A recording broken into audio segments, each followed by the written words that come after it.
Assalamualaikum warahmatullahi wabarakatuh. Bismillahirrahmanirrahim. Salatu wassalamu ala Rasulillah wa ala alihi wa sahbihi wa la haula wa la quwwata illa billah. Anaka la ilma lana illa ma 'allamtana innaka antal alimul hakim. Rabbi shrah li sadri wa yassir li amri wahlul 'uqdatam min lisani yafqahu qawli. Amma ba'd. Nawaina ta'allum wa ta'lim wa tadzakkur wa tadhkir wa naf'in tifal ifadat wa lisifat al-hadd ala tamassuki bi kitabillah sunnati rasulih imtihu amradatillahi subhanahu wa ta'ala. Bismillahirrahmanirrahim. Qala al-mu'allif rahimahullah nafa'ana bihi wa bi 'ulumihi bid dharain amin.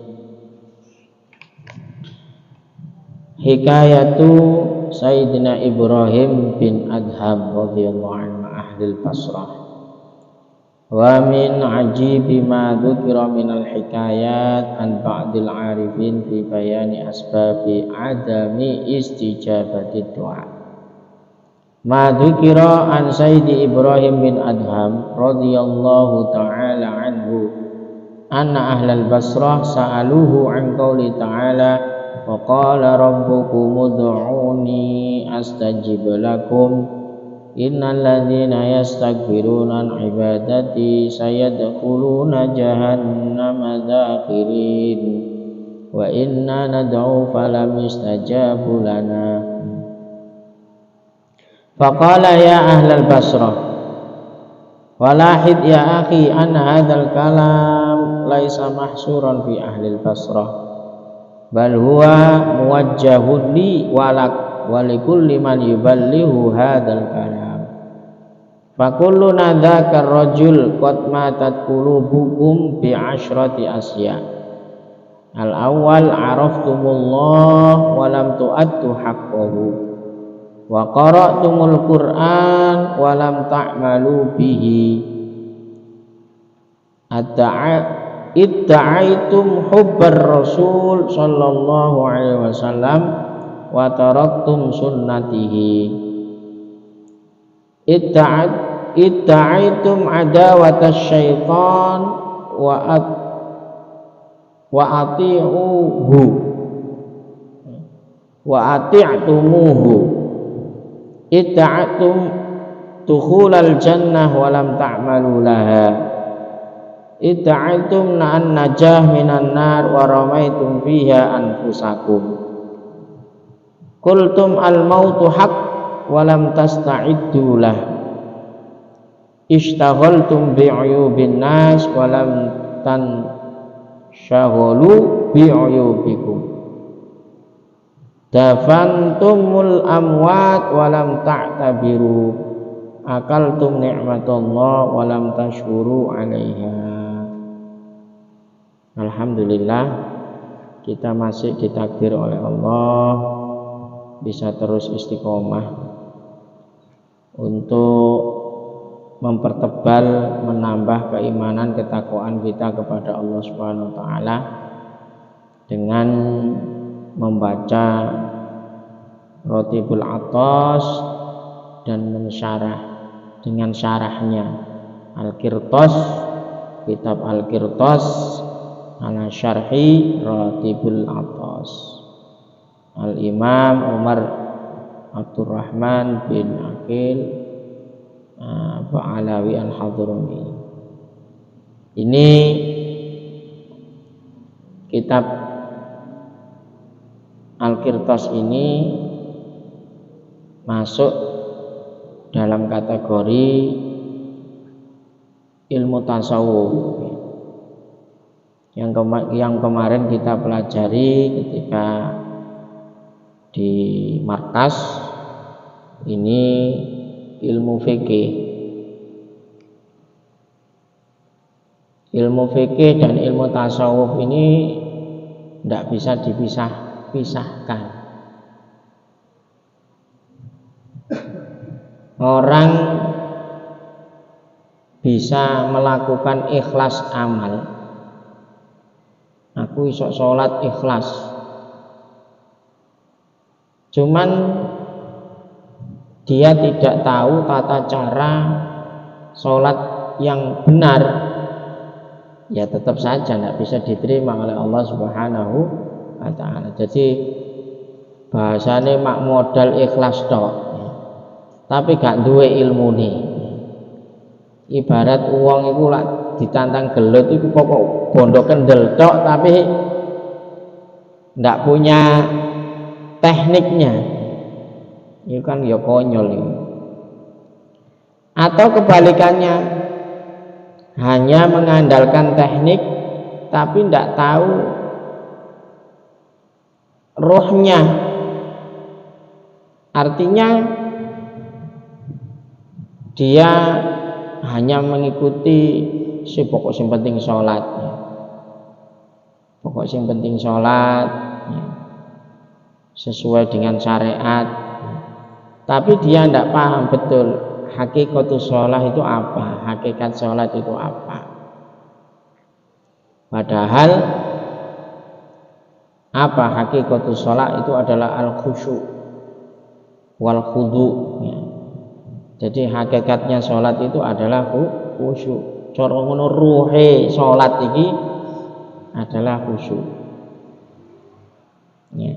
Lah antara tata cara agar sholat ini sesuai dengan aturan syariat, ya harus belajar fikih.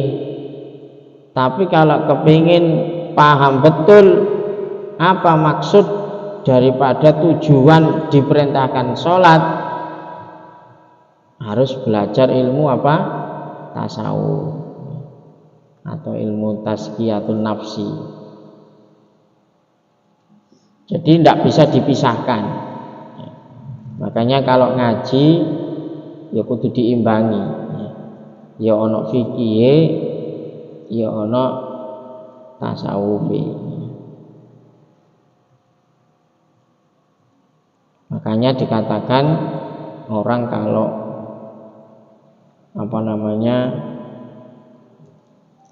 belajar syariat tok, tidak menggunakan tasawuf, maka dia akan menjadi orang yang fasik. Karena hukum syariat paten, artinya apa ya? Ibarat untuk bisa melakukan khilaf atau cara untuk bisa membuat dasar hukum ini bisa-bisa saja, artinya menyelewengkan hukum untuk menuruti hawa nafsunya. Nah ini kita tidak boleh hanya berpegang syariat tanpa tasawuf, atau bertasawuf tanpa syariat, ya akan menjadi zindik, ya. Zindik itu aliran kayak kepercayaan, gak usah sholat sementing eling Gusti Allah. Ini termasuk orang yang aliran kebatinannya. Nah ini maka dari itu kita harus tahu doa ana syariate, ana hakikate. Ini ada satu hikayah cerita dari Sayyidina Ibrahim bin Adham bersama ahli Basrah. Basrah itu dulu Irak itu, sekarang sudah hancur.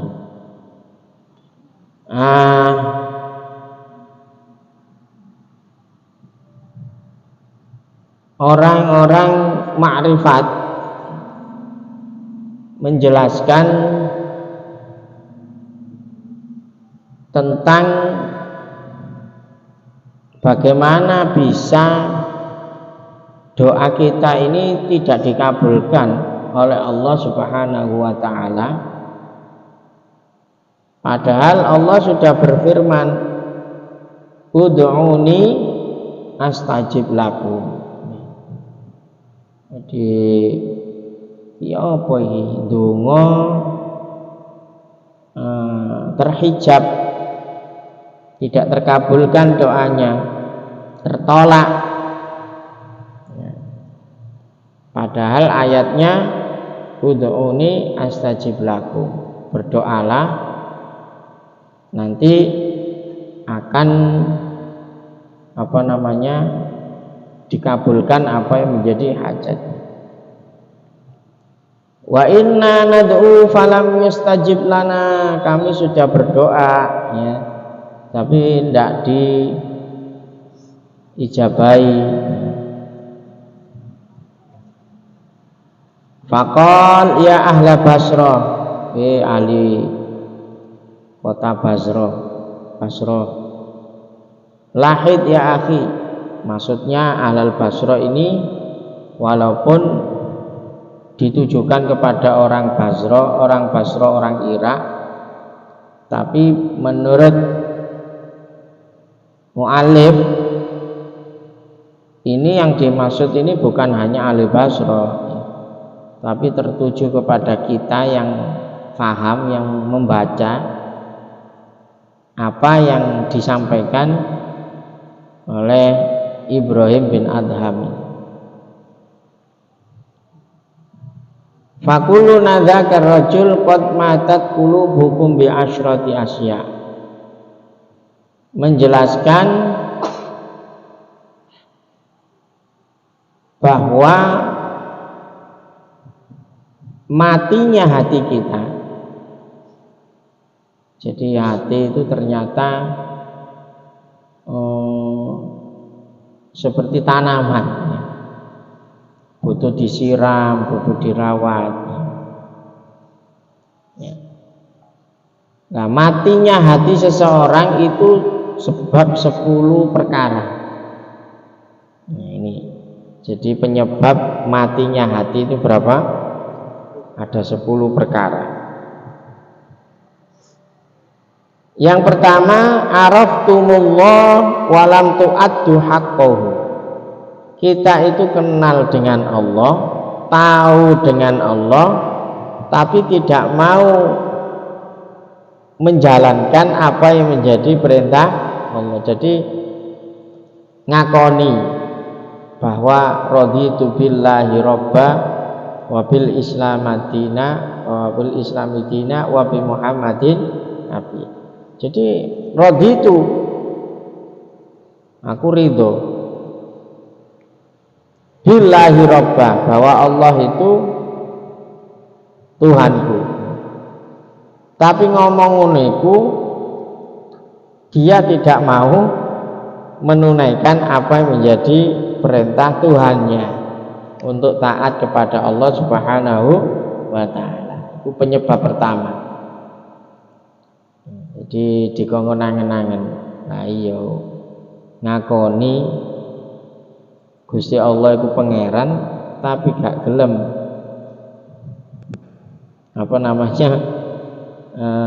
menjalankan apa yang jadi perintahnya dan menjauhi larangan. Nomor 2, penyebab matinya hati, qara'tumul Qur'an walam ta'malu bihi, baca Quran tapi tidak mau mengamalkan isi Al-Quran. Jadi aneh juga ya. Peraturan tiap hari dibaca, tidak boleh makan sambil berdiri, tidak boleh minum sambil berdiri. Aturan tiap hari dibaca, tapi tidak dilaksanakan. Jadi mengabaikan apa yang sudah dibaca di dalam Al-Quran. Nomor 3, mengaku idda'aitu hubbar Rasul sallallahu alaihi wasallam wa taraktum sunnatihi, ngaku seneng Kanjeng Nabi, ngaku seneng Rasulullah, tapi gak gelem nglakoni sunnahe Kanjeng Nabi. Ya itu. Jadi ini sindiran sebetulnya. Sindiran kepada orang yang ngomongnya pecinta Nabi, pecinta sholawat, tapi dalam kenyataannya ndak gelem melok sunahe Kanjeng Nabi. Ndak tahu nglakoni kesunahan. Nomor 4, mengaku musuhnya setan. Ita'aitum adawata syaitan wa ta'tumuhu, ngomong setan itu musuh, aduwwum mubin, musuh yang nyata, tapi akeh-akeh justru perintah setan iki dilakoni. Aneh. Jadi mengaku musuh setan tapi taat ambek setan. Nomor 5, atta'aitum dukhulal jannah walam ta'malu biha, ngaku-ngaku pengen mlebu surga tapi gak gelem ngamal. Pengen masuk surga tapi gak mau beramal. Ya mau pula ngarannya gak cocok antara keinginan dengan realitanya. Jenenge kepingin mlebu surga ya mestine kudu gelem beramal soleh. Nomor 6, mengaku pengen selamat dari neraka tapi menjerumuskan diri sendiri ke dalam api neraka. Ngomongnya kepingin selamat, Rabbana atina fid dunya hasanah wa fil akhirati hasanah wa qina adzabannar. Dungane wa qina adzabannar. Tapi dekne dhewe malah nyemplungno awake nang neraka dengan melakukan maksiat. Nomor 7, kultum al-maut hak, ngakoni bahwa mati itu hak. Wong mati itu pasti. Walam tasta'iddu lahu, tapi gak gelem siap-siap. Wis yakin kate berangkat tapi dhek gak gelem apa? Siap-siap. Gak membawa bekal. Nak ndi wong lunga aja ana lunga adoh, lunga idek antar kota mawon. Ini juga butuh persiapan apa sing digawa. Apalagi perjalanan kematian ini adalah perjalanan yang sangat panjang sekali. Cara ngono wis gak kena ana bandingane, wis gak balik meneh, perjalanan dan gak kembali lagi. Ya, tapi banyak orang yang tidak mau bersiap diri untuk mencari bekal. Nomor 8, istaghaltum bi'uyubin nas walam tashghaluhu bi'uyubikum. Dia sibuk dengan aibnya orang lain tapi lupa terhadap aibnya diri sendiri. Nak ngeritik wong luar biasa pintere, ngelokno wong pinter, tapi lupa terhadap aibnya diri sendiri. Menungso iku. Jadi peribahasa itu kan gajah di pelupuk mata tidak terlihat, tapi semut di seberang lautan kelihatan. Ini aib dhewe sakmono akeh gak tahu eruh ya. Tapi aib wong titik ae. Iya. Jadi kita ini harusnya bisa bijaksana ya, dalam menyikapi pertemanan, menyikapi hubungan dengan orang lain ya. Jangan terlalu fokus untuk mencari kesalahan orang lain. Jadi, ibarat ono soal 10 ya. Bener kabeh salah siji tok. Tapi sing ditonton salah, sing 9 bener iki gak dianggap ya. Kaya salah kabeh. Nah, ini pandangan kita terhadap sesama muslim harusnya mempunyai dua cermin. Cermin pertama untuk melihat aib diri sendiri, cermin kedua untuk melihat kebaikan orang lain. Jadi ojo sampai duwe kaca satu atau duwe pandangan untuk melihat aib orang lain. Masalah aib wis wasno awake dhewe. Tentunya ini masalah aib yang memang tidak punya dampak terhadap yang lain. Tapi kalau memang aib seseorang ini berbahaya, artinya bisa membuat dampak kejelekan kepada orang lain, bukan hanya diri kita. Nah, pastinya kita juga harus menunjukkan bahwa yang hak itu hak, yang batil itu batil, dan suara dari kebenaran harus terus diomong. Karena kebanyakan munculnya kemaksiatan itu bukan karena banyaknya orang ahli maksiat, ya, tapi banyaknya orang yang pinter tidak mau untuk mengingatkan. Jadi mohon maaf, kayak di musolanya Asy'ari itu kalau sudah waktunya sholat utawa tarawih, wah cilik itu ruam. Saya yakin anak ini karena memang dari awal itu nggak pernah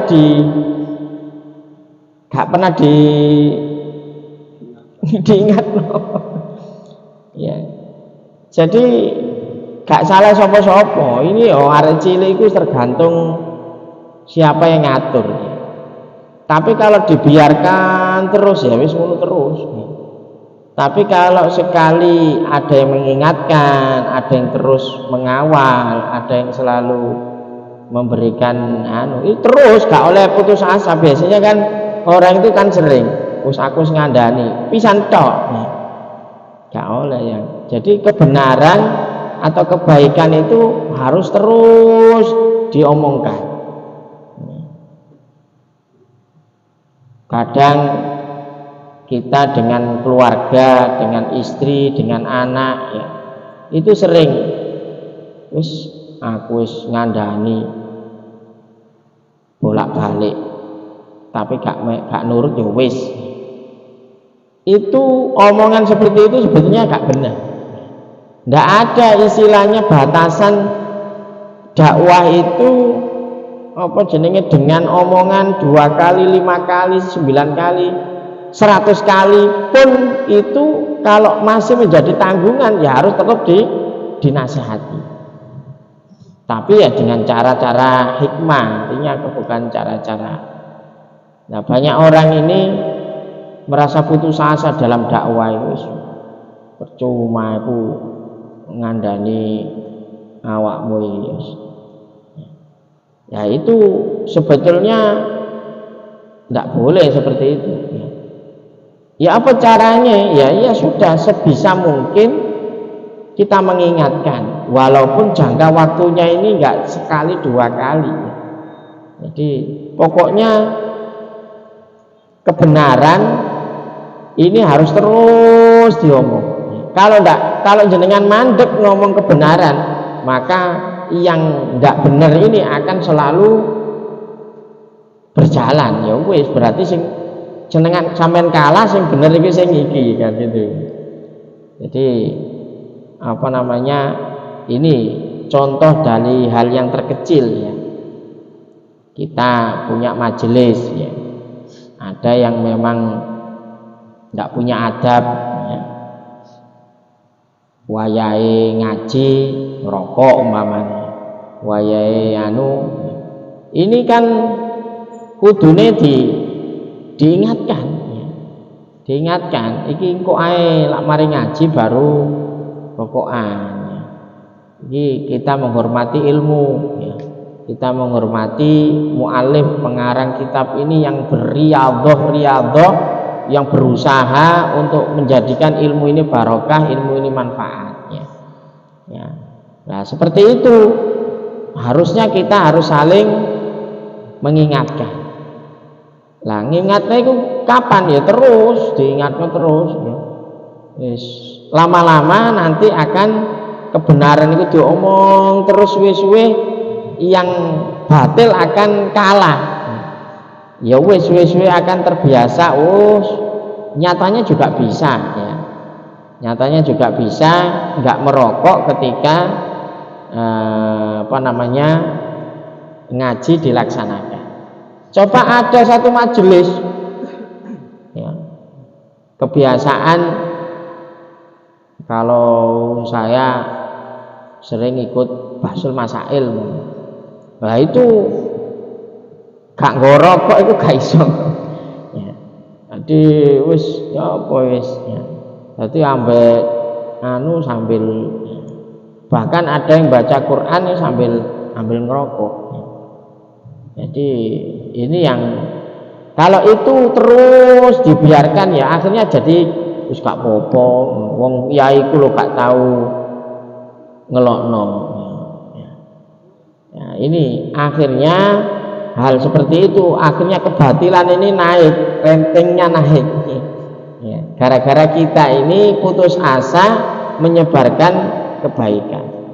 Nah sekarang ini orang yang semangat berdakwah itu tambah dimusuhi ya. Ya, karena apa ya, itu tadi banyak ulama, banyak kiai, banyak yang ngerti, ini diam sehingga semakin terus ya.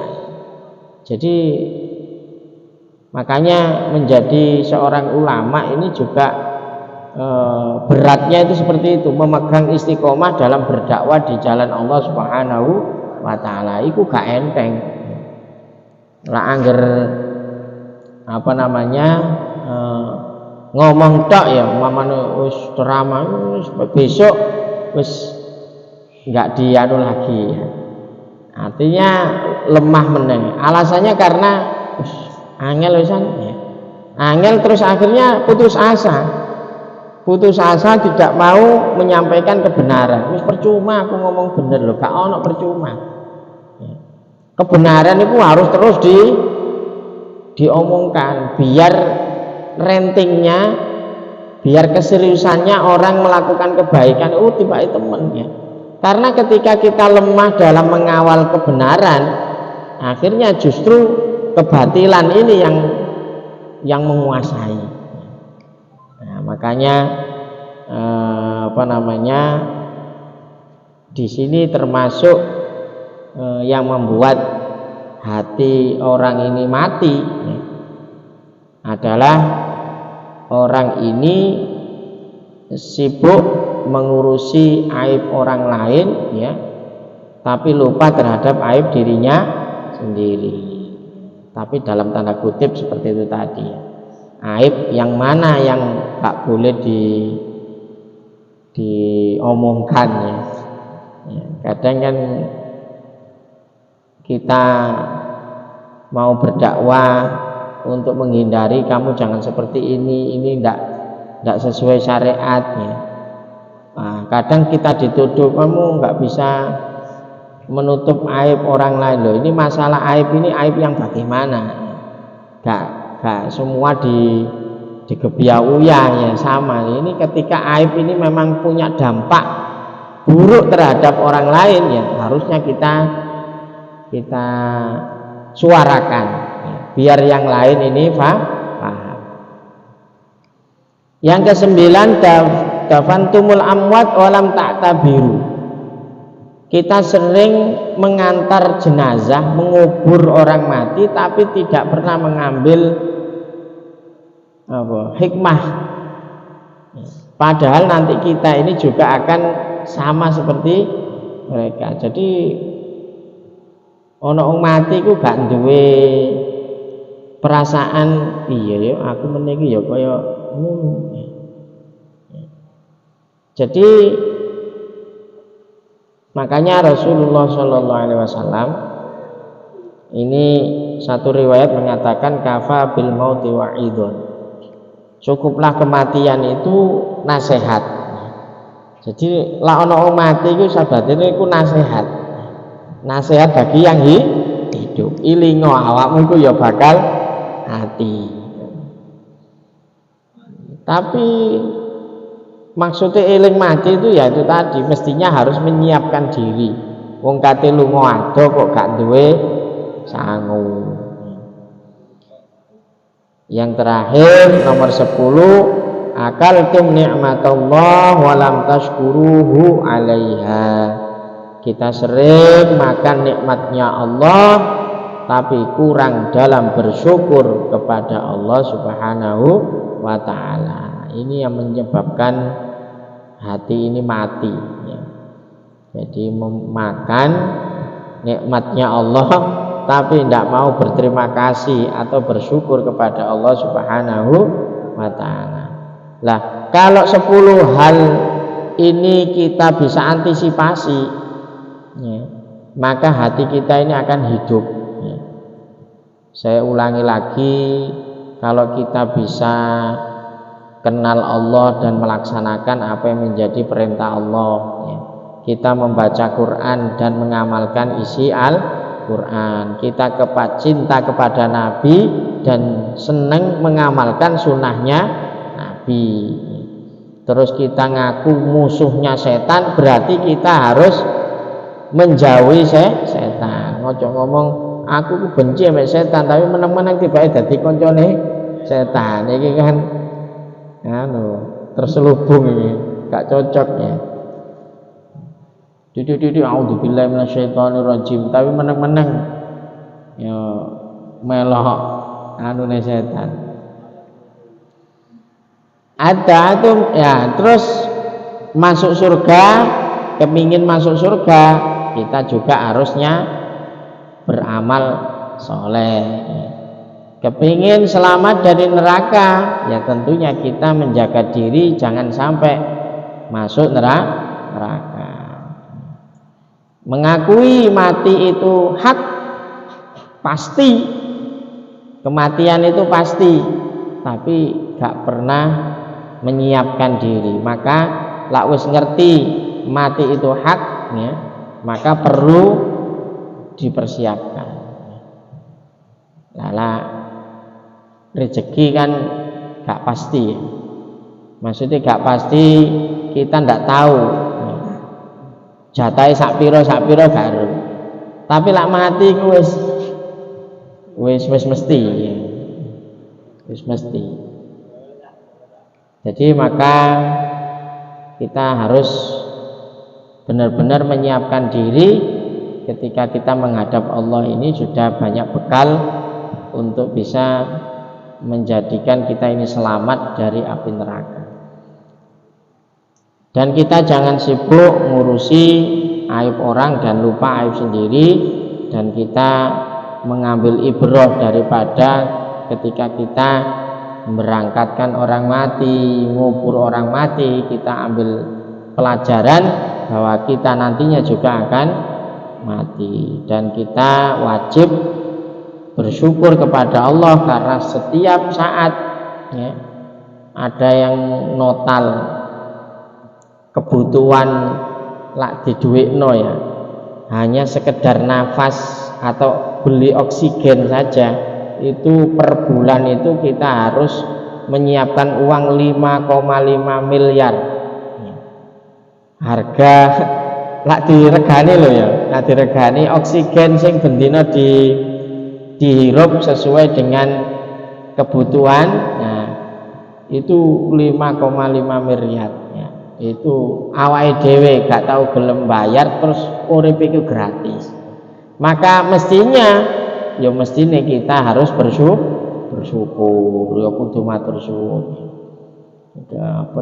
Diberi Allah kesehatan, diberi Allah kemudahan, sehingga kita sampai sekarang masih bisa bernafas dengan lega, dengan enak. Nah, ini termasuk nikmat Allah Subhanahu wa ta'ala. Nah, iki mungkin ono tanya jawab silakan. Ya, barangkali ada pertanyaan.